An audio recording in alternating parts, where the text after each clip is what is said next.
او یہاں تو ہماری ویڈیو کا انتظار ہو رہا ہے، تو لیں دوستوں ہم آ گئے اپنی نئی ویڈیو کے ساتھ۔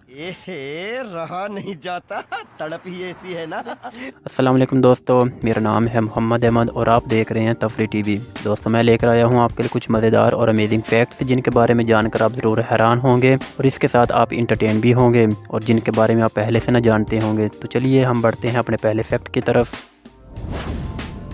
فٹ بال کی ایجاد کے بارے میں دنیا میں کئی طرح کی تھیوریز ہیں اور کافی سالوں تک یہ بحث بھی چلتی رہی کہ فٹ بال انگلینڈ کی ایجاد ہے یا اسکاٹ لینڈ کی۔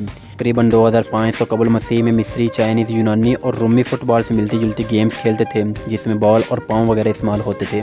206 قبل مسیح اور 220 عیسوی کے درمیانی عرصے میں ہان سلطنت کے دور میں فیوجن نامی گیم کھیلی جاتی تھی جو فٹ بال سے کافی مماثلت رکھتی تھی کیونکہ اس گیم میں ہاتھوں کو استعمال کرنا ممنوع تھا اور دیگر باڈی پارٹس یوز ہوتے تھے۔ اس میں ایک لیدر بال کو کک کر کے نیٹ میں پھینکا جاتا ہے، اس لیے بعض اوقات چائنا کو بھی فٹ بال کا موجد کہا جاتا ہے، جبکہ اس کی موجودہ team FIFA men's world rank میں 75ویں نمبر پر آتی ہے۔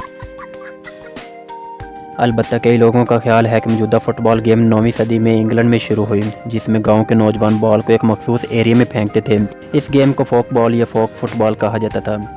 14ویں صدی میں اس گیم کو بین بھی کر دیا گیا کیونکہ اس سے کافی شور پیدا ہوتا تھا اور پبلک ڈسٹرب ہوتی تھی۔ اسکولوں کالج میں البتہ یہ گیم ونٹر سپورٹ کے طور پر جاری رہی اور یہیں سے اس نے مقبولیت پکڑی اور اس کے رولز اور قوانین بنائے گئے۔ 19ویں صدی میں انگلینڈ میں اس کے باقاعدہ کلبز بن گئے، البتہ یہ ابھی بھی رگبی گیم سے کافی ملتی جلتی تھی۔ لیکن 1863 میں انگلش فٹ بال ایسوسی ایشن یعنی ایف اے کی قیام سے یہ گیم موجودہ شکل میں آ گئی۔ 1872 میں پہلا ایف اے کپ کھیلا گیا اور کھلاڑیوں کو ان کے کلبز کی طرف سے پے بھی کیا گیا۔ دوسری طرف اسکاٹ لینڈ کے مشہور مورخ مسٹر اوبرائن کا دعویٰ ہے کہ اصل میں یہ گیم اسکاٹ لینڈ سے متعارف ہوئی اور اس ملک کے لوگ 500 سال سے یہ گیم کھیلتے آ رہے تھے۔ ایک انٹرویو میں اوبرائن نے یہ بیان دیا کہ اسکاٹ لینڈ کے شمال کی طرف مذہبی لوگ چرچ کے سینوں میں یہ گیم کھیلتے تھے۔ 1860 کی دہائی میں یہ گیم گلیسگو شہر میں آ گئی اور اسی عرصے میں کوئنز پارک فٹ بال کلب بھی بن گیا، جبکہ اسکاٹش فٹ بال ایسوسی ایشن 1873 میں بڑھی۔ اس مورخ کے مطابق فٹ بال اسکاٹ لینڈ سے انگلینڈ اور باقی دنیا تک پہنچا۔ 1889 میں نیدرلینڈ اور ڈنمارک، 1893 میں ارجنٹائن، 1895 میں چلی، سوئٹزرلینڈ اور بیلجیم اور 1898 میں یہ گیم اٹلی پہنچی۔ 1904 میں پیرس میں انٹرنیشنل فیڈریشن آف ایسوسی ایشن فٹ بال یعنی فیفا کا قیام لایا گیا اور اس کے قریب نصف صدی بعد یوروگوئے میں پہلا فٹ بال ورلڈ کپ کھیلا گیا۔ جنوبی بحر الکاہل میں ماہرین کو 3500 فٹ گہرا اور 20 لاکھ مربع میل رقبے کا جو کہ آسٹریلیا سے آدھا ہے زمین کا ایک ٹکڑا ملا ہے جس کا نام زی لینڈیا رکھا گیا ہے۔ کچھ سائنسدانوں کا خیال ہے کہ یہ 8واں بر اعظم ہے اور کچھ اسے بر اعظم نہیں مانتے۔ اس کی وجہ یہ ہے کہ یہ باقی بر اعظموں کی طرح لفظ بر اعظم کی تعریف پر پورا نہیں اترتا۔ اس پر پہاڑ نہیں ہے، کوئی ملک نہیں ہے اور نہ کوئی کلیئر باؤنڈری ہے۔ البتہ جو اسے بر اعظم مانتے ہیں ان کے مطابق ایک بر اعظم کو سائز میں 10 لاکھ مربع کلومیٹر ہونا چاہیے، سمندری پانی سے اونچا ہو، اس کی کرسٹ سمندری کرسٹ سے زیادہ موٹی ہو اور زی لینڈیا ان شرائط پر پورا اترتا ہے۔ زی لینڈیا کو بر اعظم نام ماننے کی وجہ یہ ہے کہ اس سے ملنے والی سب سے پرانی کرسٹ یا چٹانوں کا سیمپل صرف 50 کروڑ سال پرانا ہے، جبکہ بقیہ بر اعظم کی کرسٹ 1 ارب سال پرانی ہے۔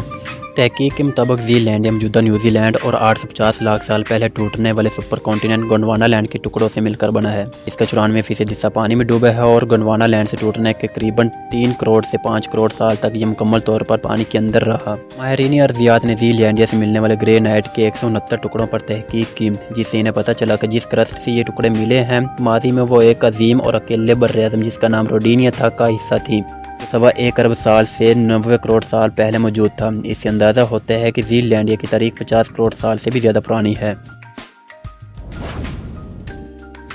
ہالی ووڈ نے 2012 کے نام سے ایک فلم ریلیز کی تھی جس میں دنیا کو تباہ ہوتے دکھایا گیا تھا۔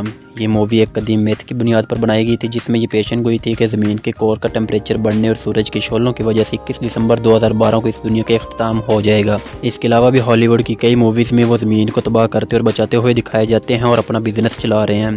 اگر حیرانی کی بات یہ ہے کہ اس دنیا کے ذہین ترین انسانوں میں شمار ہونے والے نامور سائنسدان نیوٹن نے بھی پیشن گوئی کی تھی کہ 2060 تک ہماری دنیا ختم ہو جائے گی۔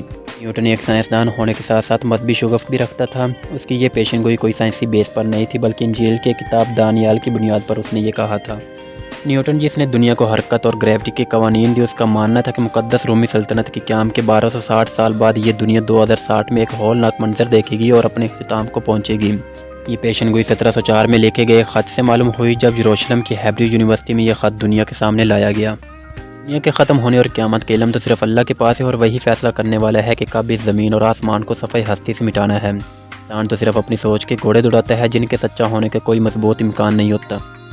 بائی دا وے اگر دنیا واقعی 2060 میں ختم ہونے جا رہی ہے تو ملکہ الزبتھ کے خفیہ خط کا کیا بنے گا جو 2085 میں کھولا جانے والا تھا؟ اور اگر ختم نہیں ہوتی تو مسٹر نیوٹن قبر میں پڑے ہوئے ضرور یہ کہیں گے کیسا لگا میرا مذاق؟ خیر دنیا ختم ہو نہ ہو مگر ہماری ویڈیو ختم ہونے جا رہی ہے. تو دوستو کیسی لگی آپ کو ویڈیو اور کون سا فیکٹ آپ کو زیادہ پسند آیا؟ اپنی قیمتی رائے سے ضرور آگاہ کیجیے. ویڈیو کو لائک کر دیں اور اگر اس طرح کی مزید ویڈیوز دیکھنا چاہتے ہیں تو چینل کو سبسکرائب بھی کر دیں. ہم ملیں گے ایک نئی ویڈیو کے ساتھ، تب تک اپنا بہت سا خیال رکھیے گا اور مجھے اپنی دعاؤں میں یاد رکھیے گا. اللہ حافظ.